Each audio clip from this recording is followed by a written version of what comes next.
بیان کا کوئی وقت بھی نہیں ہے اور نہ چیز کا کوئی ارادہ بھی نہیں. ایک پیغام آپ کے گوش گزار کر کے، کیونکہ برادر عزیز بھائی اسد عباس صاحب ان کی محبت ہے کہ یہاں پہ حاضری مدنہ چیز کو نصیب ہو رہی ہے، اور آپ کی محبتیں آپ بھی جانتے ہیں اور نچیز بھی جانتا ہے جو کھینچ کے یہاں لاتی ہیں.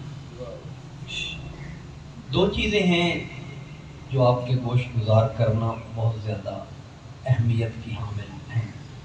پچھلے سال آپ کو یاد ہوگا کہ نچیز نے جو دو گزارشات آپ سے کی تھی، اس میں ایک گزارش کا تعلق والدین سے تھا اور دوسری گزارش کا تعلق اولاد سے تھا. آج بھی دو ہی گزارشات ہیں اور دونوں کا تعلق والدین کے ساتھ ہے. اور یہ اس لیے کہ آج ہمارا معاشرہ جس جانب جا رہا ہے یا ہم جس جانب جا رہے ہیں، ممکن ہے کہ ہماری تیسری نسل ہماری نہ ہو.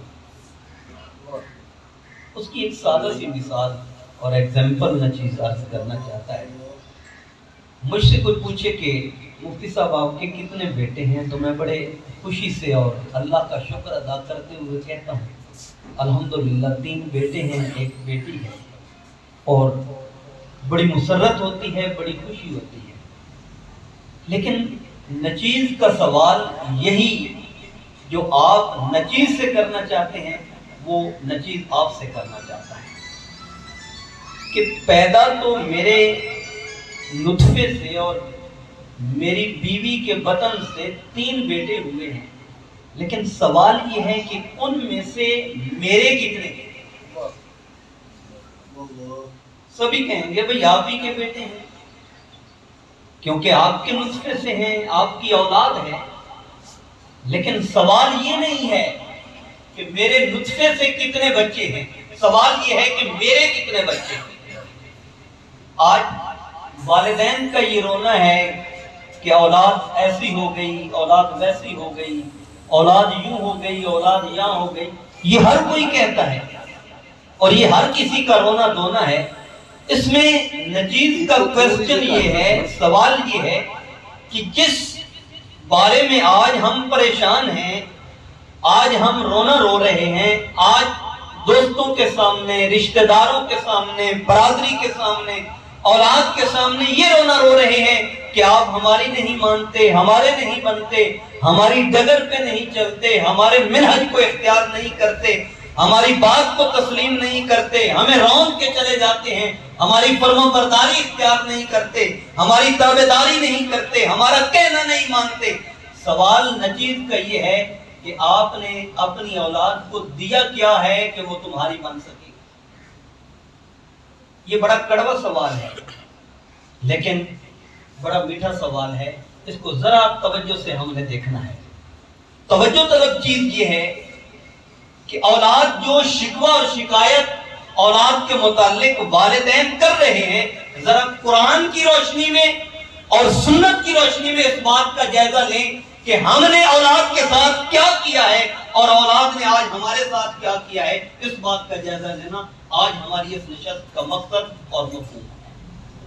قرآن پاک میں آپ غور کریں اور احادیث مبارکہ کی روشنی میں آپ غور کریں. اللہ تبارک و تعالیٰ نے قرآن کریم کے اندر ایک بڑی خوبصورت اور بڑی تفصیلی اور بڑی وضاحت کے ساتھ قرآن کریم کے اندر بات ذکر کی ہے جو آپ سے شیئر کرنا میرے لیے میرا فریضہ بنتا ہے. ابھی تک انسان کی تخلیق نہیں ہوئی تھی، انسان پیدا نہیں ہوا تھا. آپ اور میرے والد، آپ اور میرے باپ، آپ اور میرے جد امجد حضرت آدم علیہ السلام ابھی تک اس کائنات میں ان کا وجود مسعود بنا نہیں تھا. اللہ تبارک و تعالیٰ نے ملائکہ سے تخلیق آدم سے پہلے مشورہ کیا.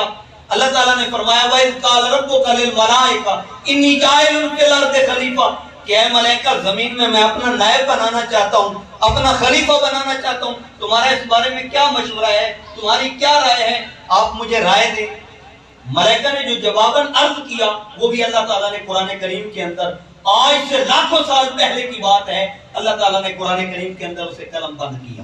اب سوال یہ ہے، یہ بات تو تخلیق آدم سے پہلے کی ہے، وجود آدم سے پہلے کی ہے، تعمیر آدم سے پہلے کی ہے، جسم اور روح کے میراث سے پہلے کی ہے، ابھی مٹی بھی اٹھائی نہیں گئی، اور اللہ تبارک و تعالیٰ ملائکہ سے مشورہ کر رہا ہے، اور ہزاروں سال بعد، لاکھوں سال بعد اس کو قرآن کریم میں ذکر کر کے قیامت تک کے لیے رکھنے کی حکمت کیا ہے؟ اللہ تعالیٰ نے اس بات کو قرآن کریم میں ذکر کیا، آخر اس کا سبب اور اس کی وجہ کیا تھی؟ یہ بات توجہ طرف، یعنی ایک چیز ہوتی ہے لیمیٹڈ ہوتی ہے، وہ ایک معاشرے کے لیے، ایک علاقے کے لیے، ایک زمانے کے لیے، ایک خطے کے لیے، اس کو وہاں سے وہاں تک جا کر ختم کر دیا جاتا ہے، وہاں پہ جا کے روک دیا جاتا ہے۔ قرآن کریم میں بھی آپ آیات بینات کو دیکھتے ہیں، ما ننسخ من آیت اور ننسیها نأتی بخیر منها اور مثلها لم تعلم ان اللہ علی کل شیء قدیر۔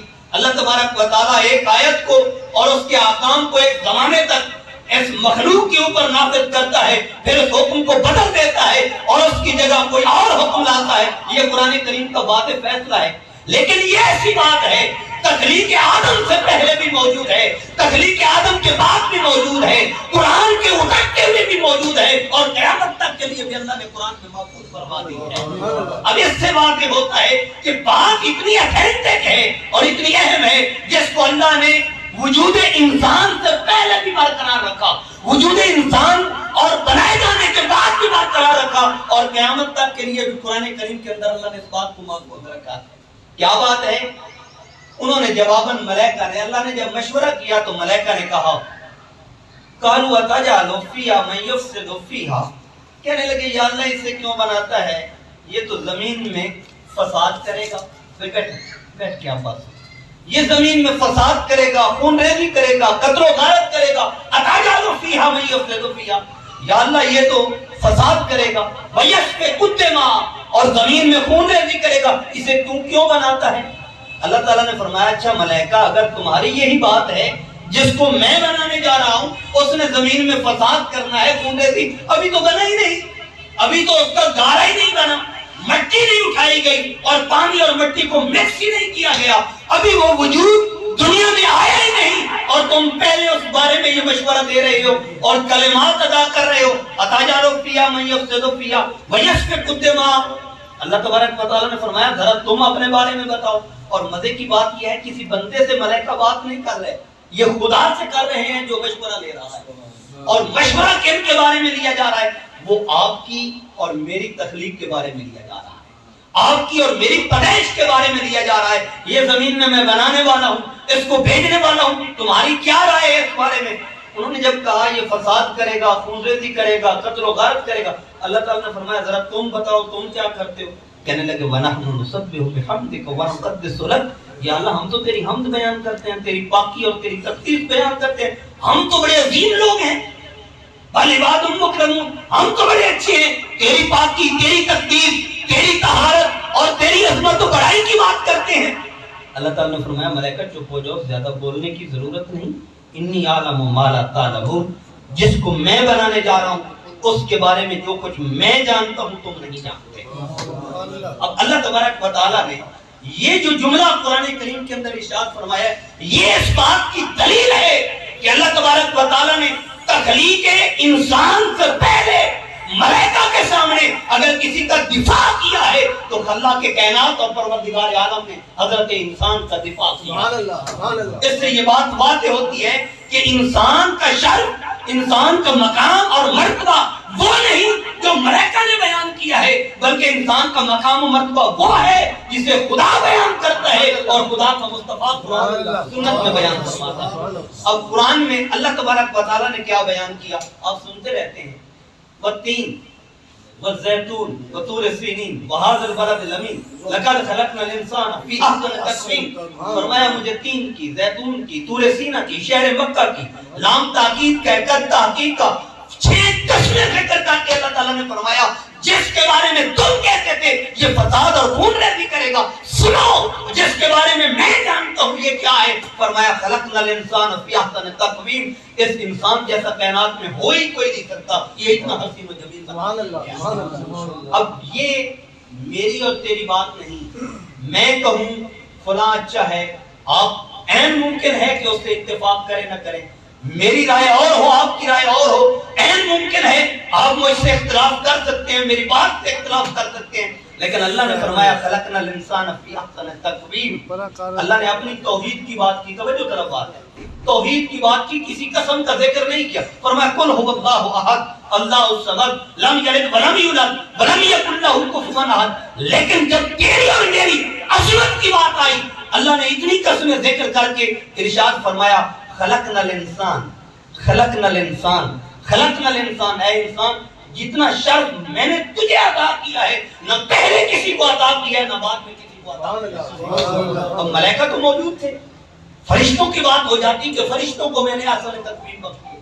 نہیں, اللہ نے فرمایا انسان میں نے تجھے بخشی ہے.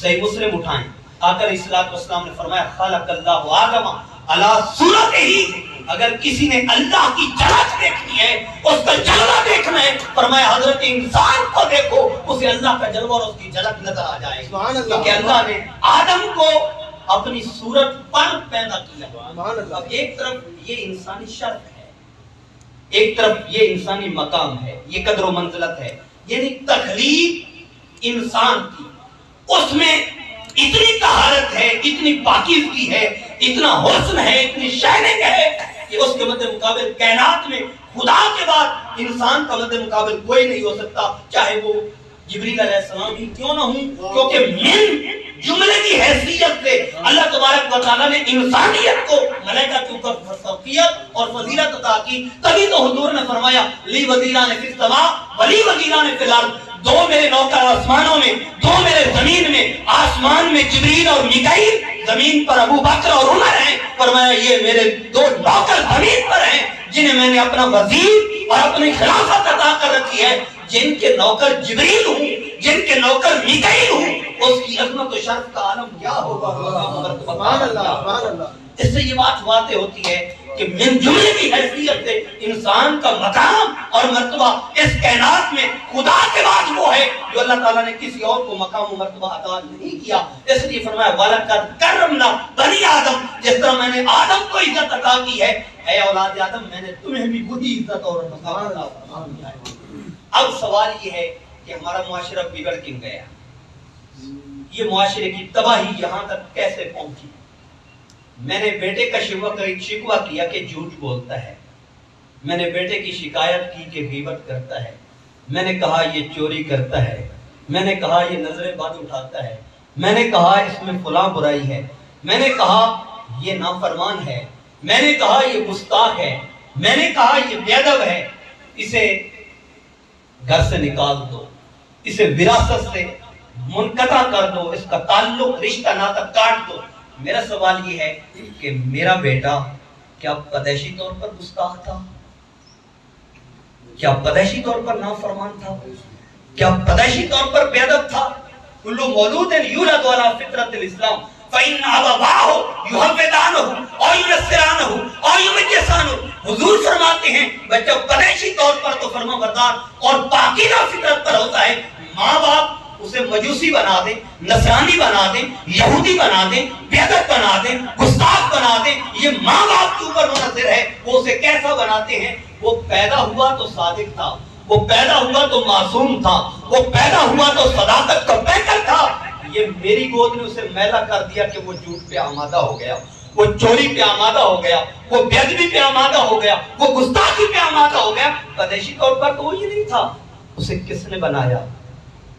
وہ میری گود نے بنایا, وہ میری بیوی کی گود نے بنایا, وہ آپ کی گود نے بنایا, وہ معاشرے کی گود نے بنایا, وہ ہمارے کلچر اور ہمارے مزاج کی گود نے اسے اس حد تک پہنچایا ہے. اس سے واضح ہوتا ہے کہ بیٹے کی صداقت چاہیے تو باپ کو اپنی گود صداقت کا عملی پیکر بنانی چاہیے. بیٹے کا ادب چاہیے تو باپ کو ادب کا عملی پیکر ہونا چاہیے.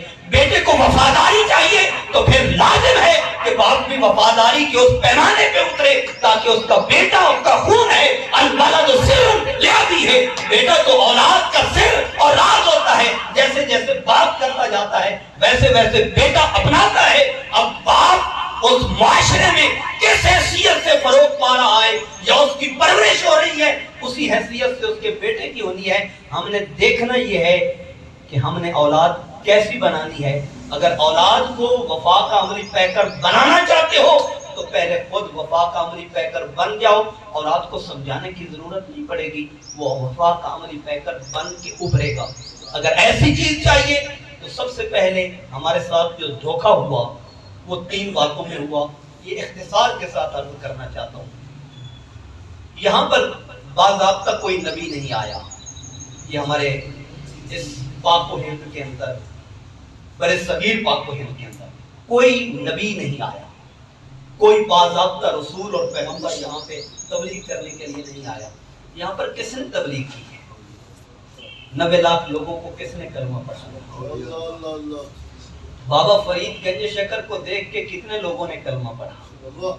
معین الدین اجمیری کو دیکھ کے کتنے لوگوں نے کلمہ پڑھا؟ داتا علی حجویری کو دیکھ کے کتنے لوگوں نے کلمہ پڑھا؟ سلطان العارفین کو بچپنے میں دیکھ کے کتنے لوگوں نے کلمہ پڑھا؟ یہ اپنے وجود, اپنے کریکٹیریا میں, اپنے کردار میں قرآن و سنت کے عملی پیکر تھے. کیوں پیکر تھے؟ کہ یہ پدیشی طور پر 17 پاروں کے حافظ بن کے آتے ہیں, قرآن کے حافظ بن کے آتے ہیں, حدیث کے شارح بن کے آتے ہیں, قرآن کے مفسر بن کے آتے ہیں, کیونکہ ان کے والدین قرآن و سنت کو سینے سے لگاتے تھے. اگر اس کی عظیم مثال اس کو تسلیم نہیں کرتے کہ یہ بابا فرید کی بات کیوں کی جا رہی ہے, یہ معین الدین اجمیری کی بات کیوں کی جا رہی ہے, یہ داتا علی حجویری کی بات کیوں کی جا رہی ہے, یہ سلطان باہو رحمت اللہ علیہ کی بات کیوں کی جا رہی ہے, تو میں تھوڑا سا آپ کو 1400 سال پیچھے لے کے جاتا ہوں. جب باپ مولا علی ہو اور ماں خاتون جنت ہو, سلطان سے کہتا ہے حسین کا گھر میدان کربلا میں الگ ذکر خدا کرتا ہے. یہ کیوں کرتا ہے؟ اس کی ریزن یہ ہے کہ یہ تربیت کا فیض ہے, یہ تربیت کی تاثیر ہے, یہ تربیت کا اثر ہے. جو تربیت ایسا تک پہنچ جائے پھر انہیں سمجھانے کی ضرورت نہیں پڑتی. وہ تن رہا ہوں, لاکھوں کا, ہزاروں کا, سینکڑوں کا مجمع ہو, میدان چھوڑ کر بھاگتے نہیں. سر تن سے جدا بھی ہو جائے, سر الگ تلاوت قرآن کرتا ہے. یہ کیوں ہوتا ہے؟ یہ کیوں ہوتا ہے؟ یہ کیسے ممکن ہے؟ ذرا انہیں دیکھیے تو صحیح, جن کے نانا نبی ہوں, جن کے بابا علی ہوں, تربیت کیا ہو. حضور نے فرمایا ادبنی ربی فاحسن تادیبی, فرمایا مجھے اگر دیکھنا چاہتے ہو تو میرے یہ آداب مجھے میرے خالق کے کائنات نے عطا کی, یہ پروردگار عالم نے عطا کی ہے. یہ آداب اللہ کی بارگاہ سے عطا کیے گئے. وَإِنَّكَ لَعَلَىٰ خُلُقٍ عَظِيمٍ, یہ خلق عظیم کا جو پیکر ہے. کوئی گلے میں کپڑا ڈال کے گھسیٹنا چاہتا ہے تو بد دعا نہیں دیتے, کوئی اوجھڑی ڈالتا ہے تو بد دعا نہیں دیتے. تربیت کی تاثیر ہے. بابا آتے ہیں, کہتے ہیں بیٹا وضو کر رہے ہیں بابا جان, دیکھا حسین کریمین رضی اللہ تعالیٰ عنہ نے کہ وضو درست نہیں ہے. فرمانے لگے بابا جی ہمارا وضو درست نہیں, ہم 2 بھائی ہیں, ذرا چیک تو کرو کس کا وضو درست ہے تاکہ دوسرے کو اس کے موافق ہو جائے. جب وضو کرنے لگے تو بابا نے کہا تمہارا وضو درست ہے, میرا وضو درست نہیں ہے. یہ تربیت کا فیض ہے. اور یہ تربیت کا فیض کہاں سے ملا؟ اللہ کے پاک قرآن سے, مصطفیٰ کریم کی سنت سے. مولا کائنات جو مدینہ شہر کے دروازہ ہیں, علم کے شہر کے دروازہ ہیں, یہ ان کی گود سے فیض ملا ہے. اور یہ وہ فیضان ہے اور یہ وہ تربیت ہے جس کے لیے حضور نے فرمایا ادبوا اولادکم علی ثلاث خصال, فرمایا اپنی زندگی میں اپنی اولادوں کو 3 چیزوں کا ادب اور تربیت ضرور دینا. کون کون سی چیز؟ آقا علیہ السلام نے فرمایا سب سے پہلے حب النبی کو, اپنے نبی کی محبت سکھانا, وحب اہل بیت اطہار کی محبت سکھانا, وقراءۃ القرآن, اور قرآن سے ان کا رشتہ ناتا چھوڑ کے جانا. تم قبر میں پہنچو گے, یہ قرآن اٹھا کے تلاوت کریں گے, تمہاری مغفرت اور بخشش کا. جب قرآن و سنت سے اتنا رشتہ ناتا منسلک ہوتا ہے تو پھر یہ تربیت کی تاثیر, یہ فیض اثر کرتا ہے. پھر کسی کو سمجھانے کی ضرورت نہیں پڑتی, کہنے کی ضرورت نہیں پڑتی بیٹا تم ایسے نہیں ایسے کرو. وہ وجود ایسا مؤثر ثابت ہوتا ہے کہ وہ دیکھتا جاتا ہے, فیض پاتا جاتا ہے اور تربیت کو حاصل کرتا جاتا ہے۔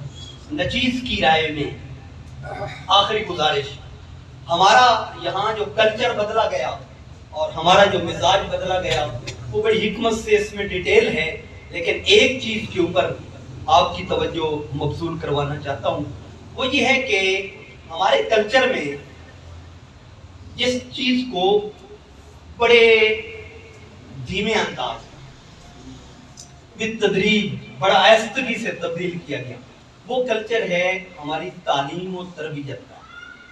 تعلیم و تربیت میں ایک مثال عرض کر کے آپ سے اجازت چاہوں گا۔ ہم نے جو پرائمری میں داخلے کے وقت جو اسباق پڑھے تھے، ہمارے ہاں ایک قاعدہ ہوتا تھا اور وہ پڑھایا جاتا تھا الف انار، بے بکری، بے پنکھا، جیم جہاز، چے چاقو، اے حلوائی، خے خرگوش، دال دواز، ڈال ڈول، یہ پڑھایا جاتا تھا۔ اب جتنی چیزیں نچیز نے شمار کی ہیں، ان میں سے کوئی چیز آپ مجھے بتا دیں جس میں تربیت موجود ہے۔ انار میں ہماری تربیت ہے، بکری میں ہماری تربیت ہے، جہاز میں ہماری تربیت ہے، یہ سب تو ہمارے معاش کے معاملات ہیں۔ انار ہم کھاتے ہیں، بکری کا گوشت ہم کھاتے ہیں، چاقو سے ہم ذبح کرتے ہیں، جہاز میں ہم سفر کرتے ہیں، مجھے بتاؤ اس میں کون سی ہماری تربیت ہے؟ کون سا ہمارے تعلیم کا اس میں ترقی اور ترقی کے سفر میں وہ ایسا بنیادی راز ہے جس کو طے کر کے ہم کامیابی اور کامرانی کی طرف جاتے ہیں؟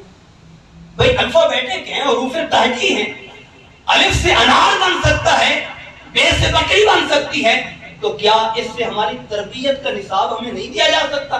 آؤ یہی تربیت حضرت سلطان باہو سے لے لیتے ہیں۔ ان سے حروف تہجی اور الفابیٹک میں پوچھا، انہوں نے فرمایا الف اللہ جویدی بوٹی مرشد من میرے وچ لائی ہوں۔ الف کوئی ہے، ایک انار پڑھا رہا ہے، دوسرا اللہ پڑھا رہا ہے۔ یہ تربیت کا فرق ہے جس نصاب کو آہستہ آہستہ دھیمے لہجے سے بدلا گیا۔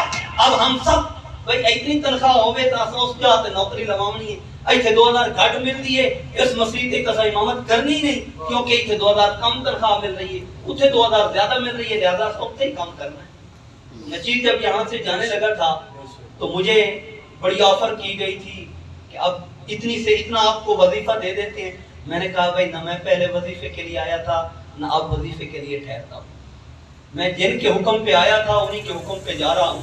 یہ آپ کی محبت ہے، یہ آپ کی چاہت ہے، یہ آپ کا میرے ساتھ خلوص اور پیار ہے، لیکن یاد رکھیں کہ اگر محض پیسے کے اوپر آپ کھڑے ہو جاتے ہیں، آپ کی تربیت کبھی نہیں ہو سکتی، آپ کا مزاج کبھی نہیں بدل سکتا، آپ کا کلچر کبھی بھی تبدیل نہیں ہو سکتا۔ معاش کیا ہے؟ بندہ پہلا بعد میں ہوتا ہے، رزق کو پہلے لکھ دیا جاتا ہے۔ اب معاش کا کیا معاملہ ہے؟ اصل تربیت کا معاملہ ہے اور اس میں نصاب کی تبدیلی کا معاملہ ہے۔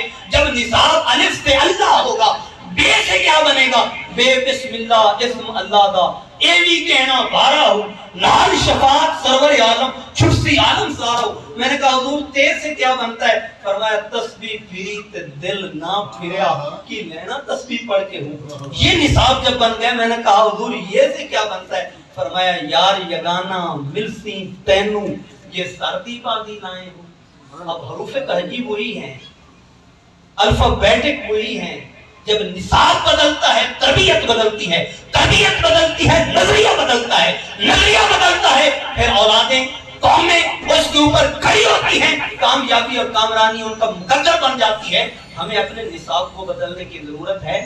ہم جب اپنے نصاب کو چینج کریں گے، تبدیل کریں گے اور اس میں وہ چیزیں لائیں گے جو اللہ تبارک و تعالیٰ نے آدم علیہ السلام کو وعلم آدم الاسماء کلھا، جو آدم علیہ السلام کو سکھائی، جو اللہ نے محبوب مصطفیٰ کریم کو عطا کی، جو حضور نے اپنی اہل بیت اور صحابہ کرام کو عطا کی، جب ہم ان کو ایک جگہ ایک حسین امتزاج میں جمع کریں گے تو پھر ہم مر بھی جائیں گے، ہماری قبر سے بھی اللہ کے نام کی صدا بلند ہوگی جیسے صوفیاء کرام کے مزارات سے بلند ہو رہی ہے۔ نچیز کا یہی مشورہ ہے، یہی رائے ہے، یہی تجویز ہے کہ ہمیں اپنے نصاب کو بدلنا چاہیے، اور نصاب کے بدلنے کے ساتھ ہمارے اولادوں کی، ہماری نسلوں کی تربیت بدلے گی، لیکن وہ نصاب کتابوں سے کم اپنی تربیت سے زیادہ ہونا چاہیے، ہمارے کردار سے اس کی جھلک نظر آنی چاہیے۔ ہم گھر میں بیٹھ کے، پچھلی دفعہ بھی نچیز نے عرض کیا تھا، گھر میں بیٹھ کے کہیں گے بیٹا انکل سے کہہ دو کہ بابا گھر پہ نہیں، اور وہ جا کے کہتے ہیں انکل بابا کہہ رہے ہیں بابا گھر پہ نہیں، تو اس سے تربیت نہیں ہو سکتی، اس سے مزاج نہیں بدل سکتے، اس سے ہماری اولادیں ترقی نہیں کر سکتی، تنزلی کی طرف جائیں گی۔ ہمارا آپس میں مل بیٹھ کے ایک مشاورتی اور ایک اس موضوع کے اوپر اہم، ہر فیملی کے اندر، ہر گھر کے اندر ایک میٹنگ ہونی چاہیے، اور اس کے اوپر ہمیں یہ طے کرنا چاہیے کہ اگر ہم اپنی اولادوں کو بہتر سے بہتر بنانا چاہتے ہیں تو ہمیں اپنے کردار کو، اپنے رویے کو، اپنے مزاج کو بدلنا ہوگا۔ راستے میں آتے ہوئے ہمارے خالد بھائی ہیں، ان سے نچیز شیئر کر رہا تھا کہ بایزید بستامی رحمۃ اللہ تعالیٰ علیہ، آپ جا رہے تھے اور گلی میں کتا نالی سے اٹھا، اور حضرت بایزید بستامی نے اپنے کپڑوں کو سمیٹا اور کہا کہ یہ کتے کے وہ چھینٹے جو ہیں کپڑوں کے نہ پر پڑیں اور کپڑے ناپاک نہ ہو جائیں۔ تو کتے نے کہا یا اللہ مینوں زبان دے، تیرے بندے نال تو گلاں نہ کر لاں، زبان بھی نہیں۔ کتا کہنے لگا بایزید مجھے بتا کہ تیری کس عبادت، کس عمل اور کس ریاضت نے تجھے انسان بنایا، اور میری کس نافرمانی نے مجھے کتا بنایا، ذرا مجھے بتا تو صحیح۔ بایزید بستامی لاجواب ہو گئے، خاموش ہو گئے۔ فرمایا پھر بتا دے۔ تو کتا کہنے لگا یہ قادر کے فیصلے ہیں، اس نے مجھے کتا بنا دیا، تجھے بندہ بنا دیا، مخلوق تو اسی کی ہے، یہ ہمیں طے کرنا ہے ہم اس کی مخلوق ہیں، لیکن اس کے فرما بردار کتنے ہیں، اس کے تابع دار کتنے ہیں، اس کی فرما برداری میں ہمارے شب و روز کس قدر گزر رہے ہیں۔ اگر اس معاشرے کو اس منہج پہ لانا ہے تو عارفوں کے سلطان نے اس کا ایک نسخہ عطا کیا ہے جو آپ سے عرض کرنا چاہتا ہوں۔ آپ فرماتے ہیں یہ سارا معاملہ طے ہوتا ہے انسان کے دل سے۔ کیوں کہ سید الاعضاء قلب، حضور نے فرمایا اعضاء کا سردار بندے کا دل ہے۔ اگر دل کا کنیکشن بدل جائے اور دنیا کی بجائے اللہ آ جائے تو پھر یہ معاشرہ سدھر سکتا ہے، یہ بگاڑ کی بجائے سدھار کی طرف آ سکتا ہے، یہ تباہی کی بجائے کامیابی کی طرف آ سکتا ہے۔ آؤ اس کو اپنے دل کے اوپر، یہ کوئی پیری مریدی سے اس کا کوئی تعلق نہیں، یہ کوئی جماعت کو پروموٹ کرنے کے لیے نہیں، یہ ہر انسان کی اصلاح کے لیے اور اس کی فلاح کے لیے۔ اسے اپنے دل کی تختی پہ نقش کر کے اپنے دل کا کانٹا دنیا سے بدل کر مالک و خالق کی طرف کر لیں، کامیابی ہمارا مقدر بنے گی۔ اللہ تعالیٰ عمل کی توفیق عطا فرمائے۔ وآخر دعوانا ان الحمد للہ۔